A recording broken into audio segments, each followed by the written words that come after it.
Welcome to another episode of No Free Lunch. Today we get to talk about the very definition of economics, the study of human action around the allocation of scarce resources.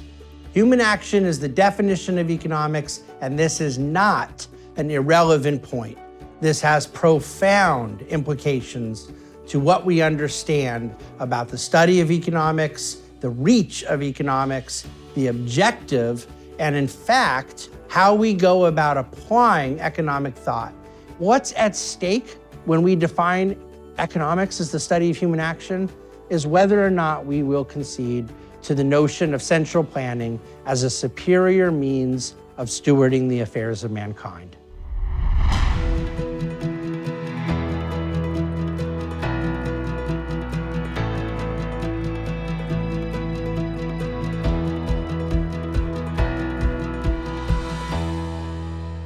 I meant it when I said earlier that being able to talk about economics as human action is one of my favorite things to do in the entire subject of economics. I have commented many times that working in the field of finance, I am blessed to work with numbers and with specific financial constructs. But see, it doesn't stop there. I get to take financial constructs and apply them to humanity, to real people, to operating enterprises, to a specific vision or strategy that then, yes, ends up with a manifestation that can be measured mathematically with a financial outcome. But financial outcomes are not the study of economics. The human action that precedes financial outcomes is what we need to define economics as. And I can only do this with a straight face by starting with a concept of economics that is inherently creational.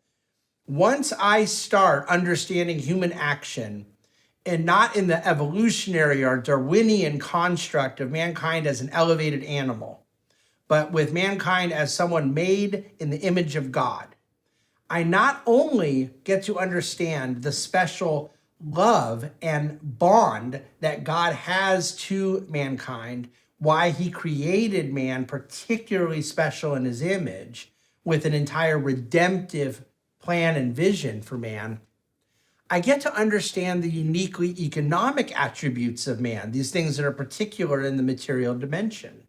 And this really comes down to mankind's productive capacity. There is a consumer and producer in all of us, and there is a consumer and producer in much of the animal kingdom, although I won't get into some of the consumptive or productive habits of most animals.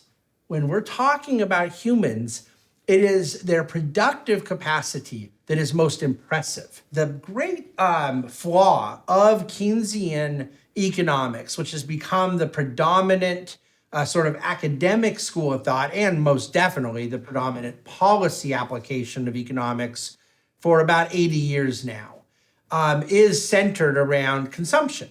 There's the demand side of the economy that has to be serviced, manipulated, managed, controlled for a certain outcome.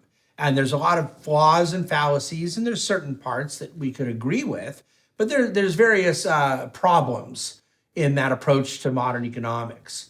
But the fundamental problem is how it starts. It starts with viewing man as a consumer, and in his economic activity, it is his consumption that if we can control that, we can generate a certain outcome. But of course, mankind was fundamentally made to be a producer. That what animated God's love for humanity and how we amplify that special dignity we're created with is not in the way we eat food, but in the way we make food. When mankind is understood as a producer, we then get to see the dimension in which mankind can realize dreams. Mankind cannot enjoy the satisfaction and fulfillment that they were made for only in their consumptive dimension. But humans inherently act, and in this acting, they can play a productive role that not only feeds their soul, not only feeds their families in a very literal and physical construct, but it also develops entire civilizations economically. And that is because humans are acting not only as producers, but they're acting as rational creators. They have been tasked with co-creating with God.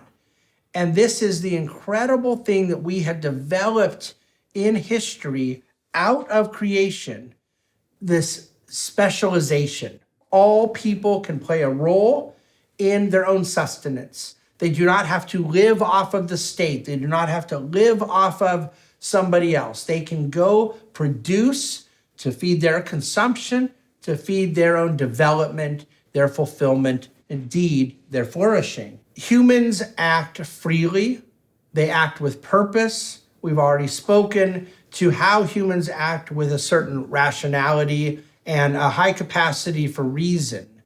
But I believe that free enterprise that flows naturally out of this human action tells us something else about societal organization. The spontaneity of human action is one of the greatest arguments against central planning. The order that one gets out of spontaneous human action is one of the great miracles in the history of civilization.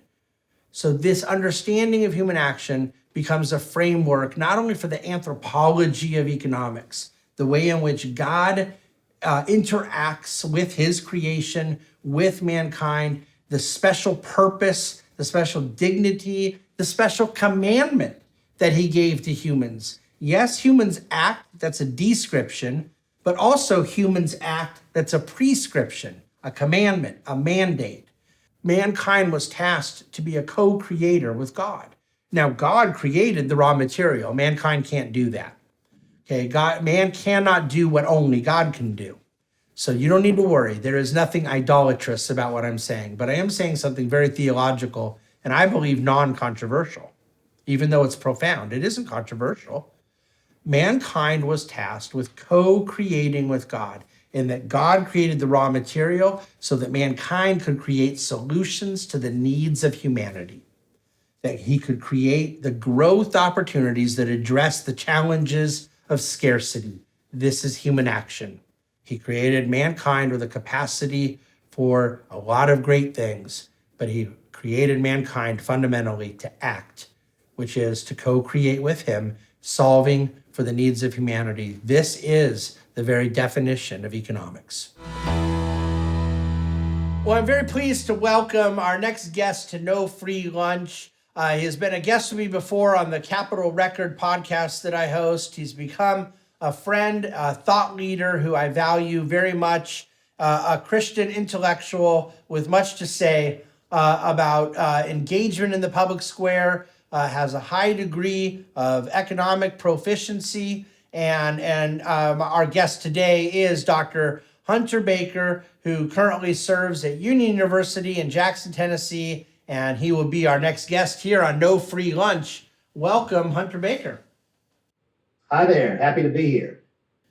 So one of the things I'm trying to do in this episode here at No Free Lunch is make the point that the first mistake that leads to a flawed view of money, flawed monetary policy, other different applications that are not good in economics, that oftentimes it starts with failing to see economics as the study of human action.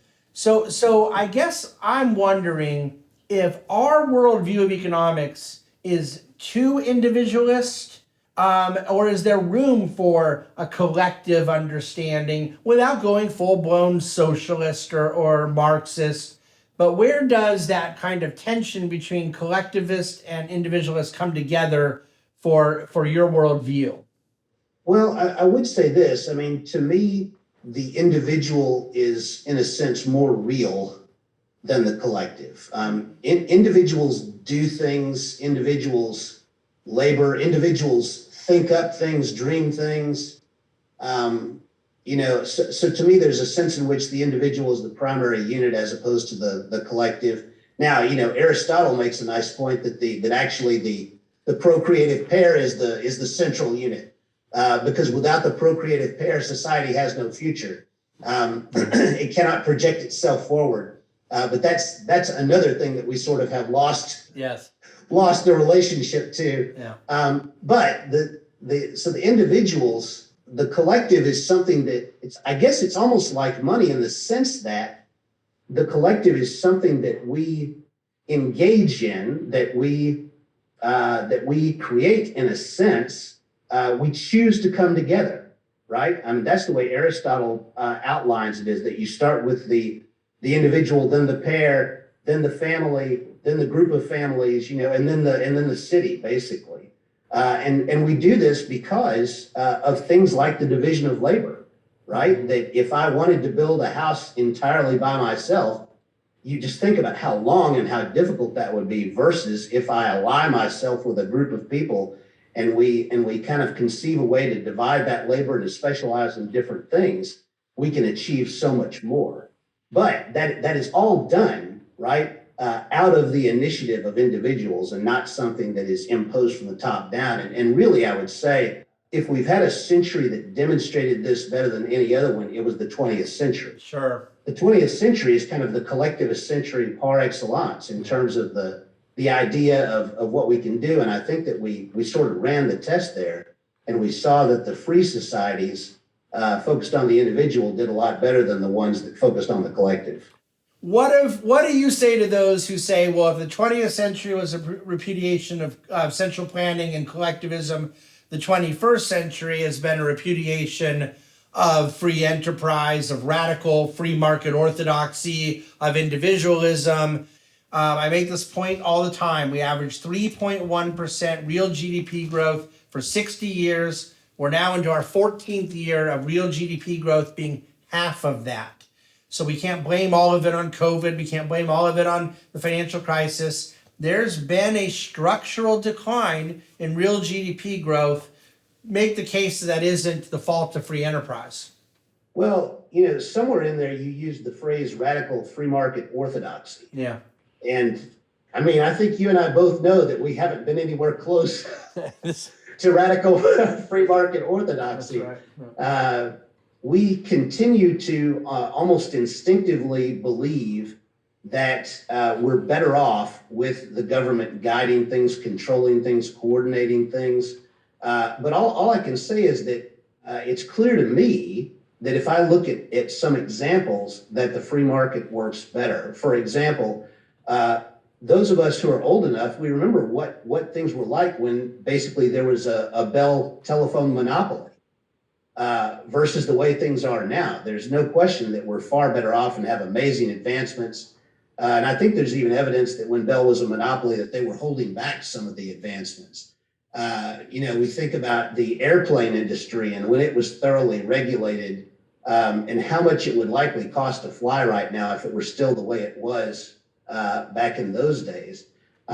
We think about education. I think that part of the reason we haven't seen as much innovation in education is because we haven't had anything close to a free market in education. So we can't find the Amazon or the Apple of education to sort of change things. So from my perspective, to the extent that we're held back, it's probably because government just continues to become bigger and more intrusive. And there's really no question of that. And so when we talk about human action, my view is that humans acting spontaneously, rationally, creatively, probably would not be inclined to give the government a monopoly on the student debt market, and would probably not give the blank check to college administrators to be able to charge whatever they want because there's unlimited government-backed capital that's subsidizing the cost and totally disconnecting supply and demand, but also the quality of what's being delivered. It seems to me human action would avoid that, and collective action brought us right into it. So why blame free enterprise for the student debt fiasco? Oh, yeah. Well, and I mean, I think it's a well-established example now that if you think about the things that have been more free market oriented, take consumer electronics, for example.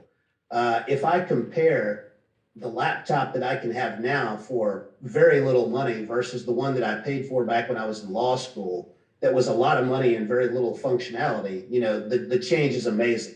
Everything has been great for the consumer in terms of lower cost and higher value. But if you take the things that are highly subsidized, healthcare being one and higher education being another, you don't necessarily see the value increasing, but the cost does continue to increase. So it seems to me like heavy government intervention may actually retard some of the improvement that individuals would like to see. Well, and so when we think about the different issues that are plaguing the society, we can, but one of the clear phenomena that I think was a trend in place after the financial crisis, before COVID, but has gone parabolic since COVID. And this is the concept of a post-work society, the Great Resignation. You have 11 to 11.5 million available jobs that are unfilled. And I think of two demographics, because both concern me: younger people choosing not to work when they should, and older people choosing not to work when they should. Do you share my concern? If I'm obsessed with human action and productivity as the story of economics, what do we make about 55-year-old able-bodied men and women choosing not to work? Something's wrong. Yeah, probably about half a century ago, maybe more, Peter Drucker, maybe the greatest management thinker of the 20th century, he addressed this question, and he said, look, at our current level of wealth, we probably can feed and clothe and take care of everyone. So he's hinting at something like universal basic income, but he said it would actually be self-defeating to do that. Because from Drucker's perspective, if we just sort of finance people's existence and they don't work, what he says is it's like giving people calories without vitamins, right? That they can live, but they won't be able to thrive. And that basically, for Drucker, life without work is not a good life. There are all these benefits that come from work, in terms of spiritual benefits and benefits of being with other people, working, producing something, creating value. Lester DeCoster had this great line. He was at Calvin College for years about work is the form by which we make ourselves useful to others. Right? That there's something about that a human life without it is just missing something. And so from my perspective, that's the situation a lot of people are getting into. And just you mentioned young people. I think with older people, it's like probably just streaming entertainment all day. And with younger people, there's that, but there's also video games. There's been some amazing stuff written about how many video games are almost like an alternative to work. They actually function as an alternative for work. I think that those dynamics are eating the lives of a lot of people right now. And so what you're doing is focusing your answer on the existential, and it's teleological, which is where I think the focus should be, in our purpose, in the kind of nature of our existence, which you and I share a Christian anthropology that says is rooted in God's desire for us to be productive and useful. And when we talk about universal basic income, this is my great concern. I think conservatives and those on the right and those who hold to probably a lot of the same economic views you and I do, they're going to try to attack it by saying it's unaffordable. And it's the same thing they do with government debt. They always say, oh, these deficits aren't affordable. And they're kind of right. There is a certain economic illogic to all of it.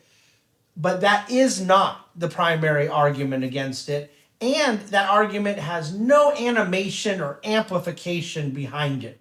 Nobody cares as long as they see the world keep turning if it's affordable or not. It's that it's sucking the soul out of the humans that we're supposed to care about. And I just wonder how we can make the case that economic sort of spreadsheeting aside on universal basic income, on a large size of government spending and deficits, that fundamentally our problem here is like you said, I love that Drucker line of calories without vitamins, that trying to get people just their basic material needs met does not feed their soul and does not allow them to contribute to the betterment of society. That's right. And there's been some great sort of dystopian stuff written about this. I think about a series by Nancy Kress called Beggars in Spain, and she imagines a future world that is divided between people called livers, those who live, and the mules, who are those who work. But contrary to what those words would suggest to you, the livers are the underclass and the mules are the people on top, right? And that language is used to make the livers feel better about who they are, right?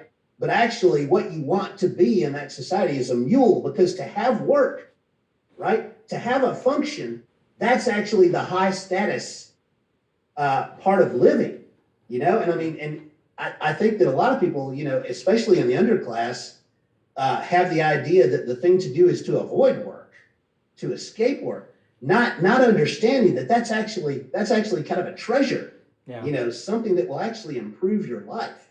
Yeah, this is such a theological mistake Christians make when they equate the curse of the garden to saying work was a curse, as opposed to saying that work was a blessing that would now have a curse in it, some toil, stress, snares, that there was this additive component of struggle that was put onto a blessing. And I've always pointed out theologically, no one says that childbirth is a curse, that we all want to have children and believe that's all a big blessing, but that the pain was added to it was the sort of sister verse to that, no pun intended, and that we understand the curse is limited to that pain in the moment, but that the broader aspect is a blessing. I don't think people want to do that with work. They want to throw the baby out of the bathwater. I'm filled with puns here accidentally.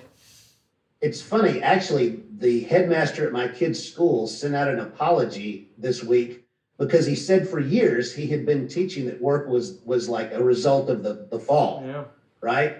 And then he had to correct himself and say, no, actually Adam worked in the garden before the fall. Yeah, so if your Bible starts at Genesis 3, you can miss that Genesis 1 and 2 stuff, so. That's right. And I think that there's a sense in which we're infantilizing ourselves. And I say that because, you mentioned childbirth. I think that for some people in the population, and definitely among some subset of young people, they are forming a desire for a life without work and a life without childbirth, right? A life without children. So not to work and to instead of having children, to have pets. And equating that as though it's the same thing, but of course it's not. But yeah, these are some negative trends. Yeah, absolutely.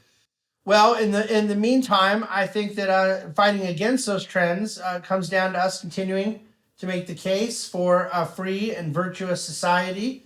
I appreciate your efforts in the good fight here, and I appreciate you taking some time to come on No Free Lunch. Sure, thank you.